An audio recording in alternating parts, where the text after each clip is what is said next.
St. Helena, the sainted mother of Emperor Constantine, used her considerable influence and wealth, borrowing from her son, to build churches in the Holy Land.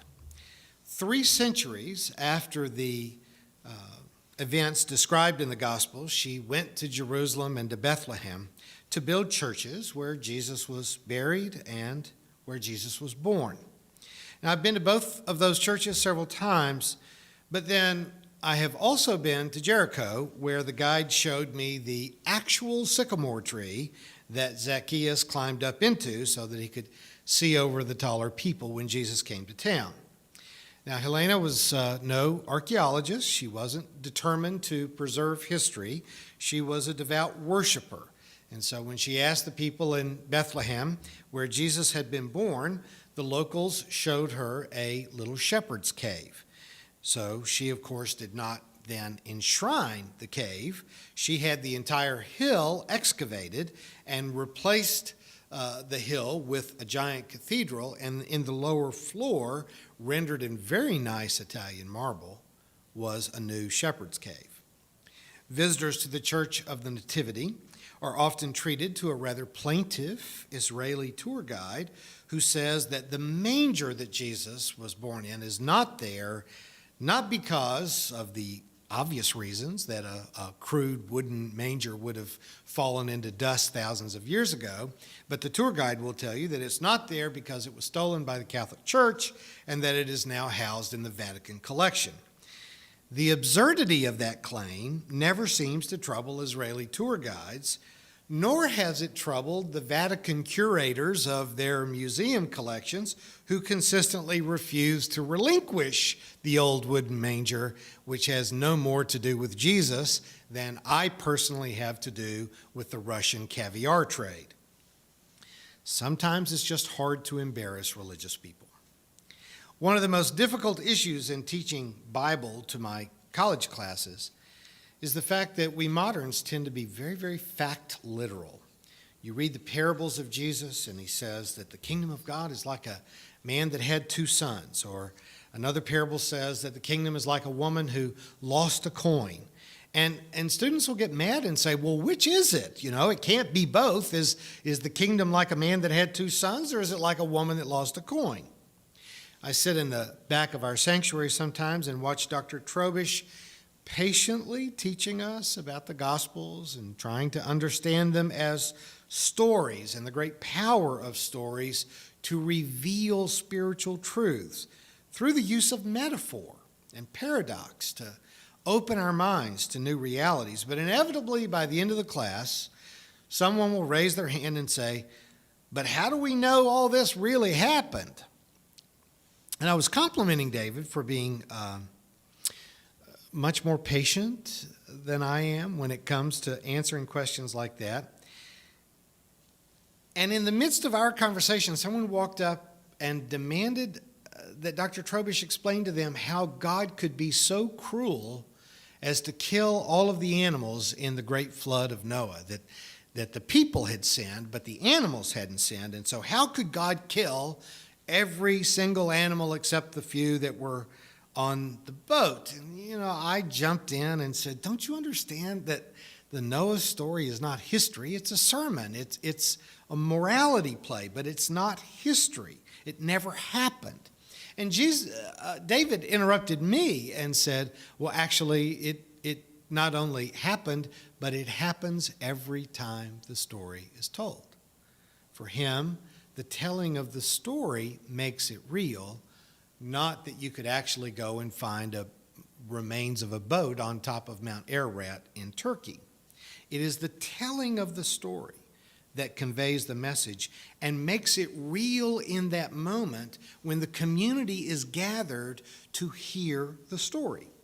When St. Helena went to Bethlehem, she was looking for the stable mentioned in Luke's gospel. And she had to make a choice, because in Matthew, the only other gospel writer that tells the story of the birth of Jesus, in Matthew, Jesus is born in a house. In Luke, Jesus is born in a stable. The 2 gospel accounts of the birth of Jesus have virtually nothing in common with each other except for the gender and name of the child. In Matthew, the Holy Family lives in Bethlehem, but they have to flee to avoid the slaughter of the innocents, and they end up settling in Nazareth for their safety because a new Herod had taken charge of the Galilee. In Luke, the family lives in Nazareth, but are compelled in the most unlikely manner. I mean, you don't do a census by telling people to go to another town and register. But in Luke, he contrives it in a way to make them go from Nazareth, where Jesus was clearly born and grew up, to Bethlehem. They both had reasons to set the birth in Bethlehem, but neither account is historically true. We have every good reason to assume that Jesus was born in and grew up in Nazareth, Jesus of Nazareth. Neither Mark nor John are interested at all in the geography or the circumstances of Jesus' birth, but Matthew and Luke, for very Jewish reasons, want to say that Jesus was born in Bethlehem to get him to be in the lineage of David. But Matthew and Luke don't compare notes with each other. The shepherds, the angels, the stable, the Magnificat, that's only in Luke. The Magi, the star, the flight to Egypt, that's only in Matthew.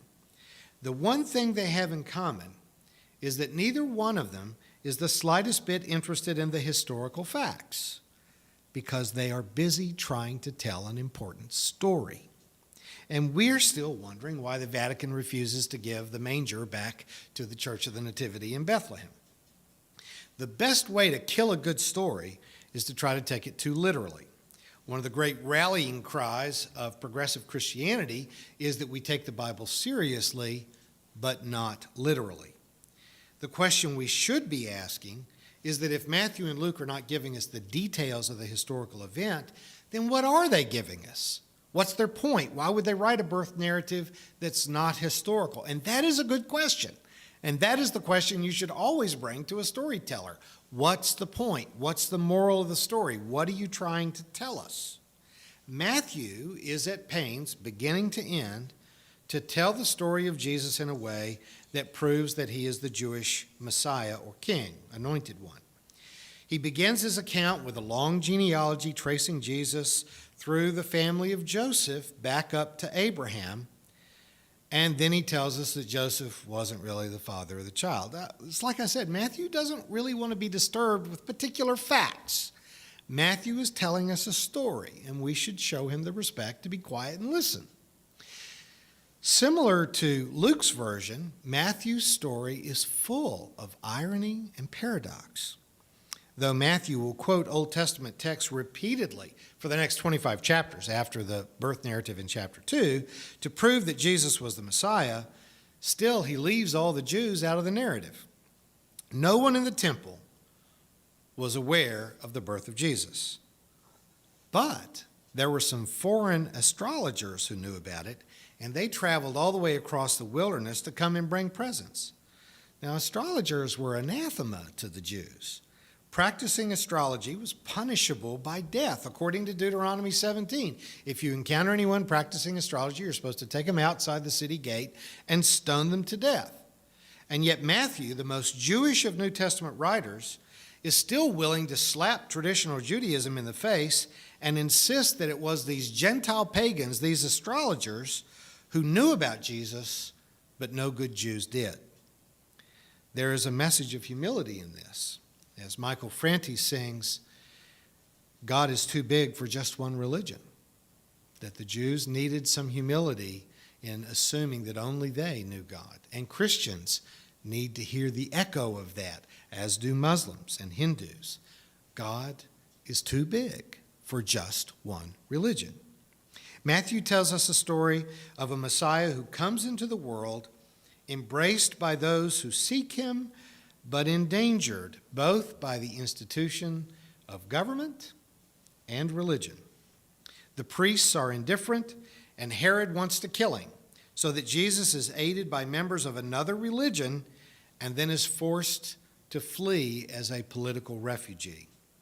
If you let Matthew tell the story his way, you see how we Christians are always uneasy about institutional religion. And we're equally uncomfortable in the hallways of government power. We always look for Jesus among the refugees, among the illegal immigrants, among those who are running for their lives. Now, Luke tells his Christmas story with entirely different details, but hauntingly similar themes. For Luke, Jesus is born into poverty and suffers both indignity and rejection by government and religion within this short narrative. They're forced from their home in Nazareth by an oppressive, occupying government, and then once they're in Bethlehem, a very Jewish community, they are not even shown the dignity to be allowed to give birth inside. And we've heard all our lives that there was no room in the inn for them, but I'm inclined to think that Luke is saying something even more ironic than the fact that there was a no vacancy sign flashing out in front of the Days Inn. Because, ancient hotels didn't rent rooms. They're not like a Days Inn.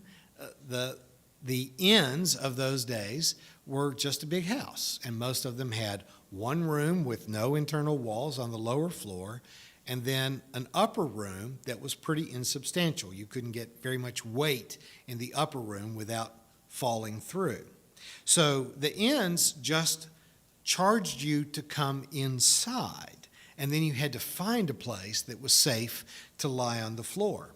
So in the ancient world, at what point does an innkeeper say, I really don't want your money? I mean, at what point do you think they do that? It is possible that Luke is suggesting to us that for religious reasons, it's not that there was no room inside, it's that there was no room for Jesus inside, like a lot of churches.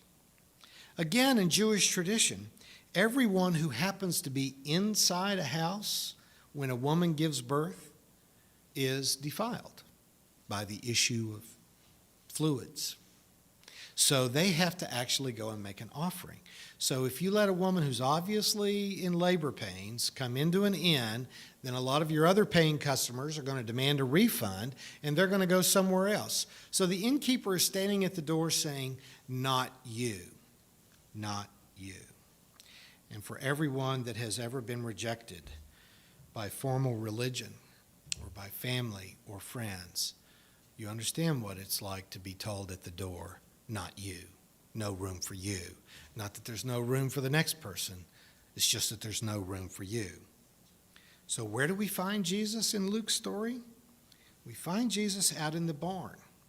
Again, we romanticize this with creches, but if you've spent much time in a barn, you know what is in a barn and what a barn smells like and what it's like to be in the barn.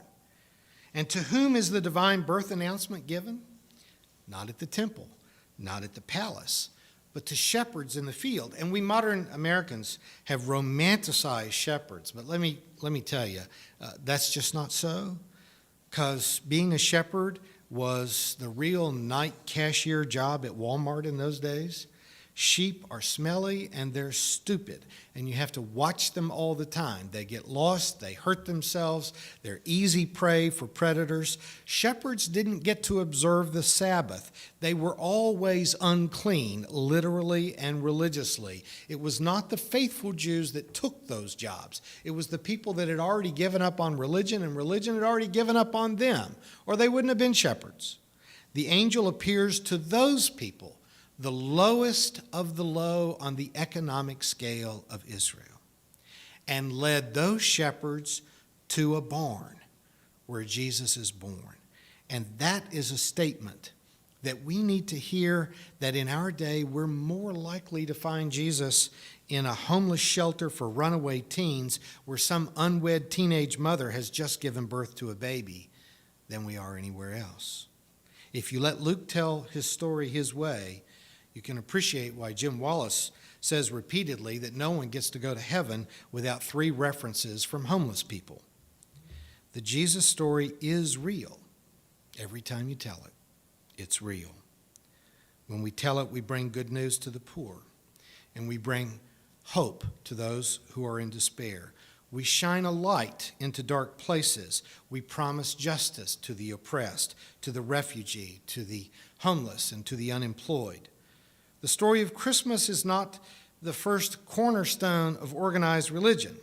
It's a story that begins our story of standing up to the government, of standing up to the church, of siding with the poor and the oppressed, of kicking at the darkness until it bleeds daylight. So Merry Christmas, my friends. Enjoy the story. Thank you for watching our videos. We are entirely dependent on the donations of our listeners and members. We hope that you find this content to be important enough to help us to keep offering these videos to the public at no charge by becoming a regular contributor. Please click on the donate button on our website at www.spfccc.org. Thank you for your support of progressive religious programming.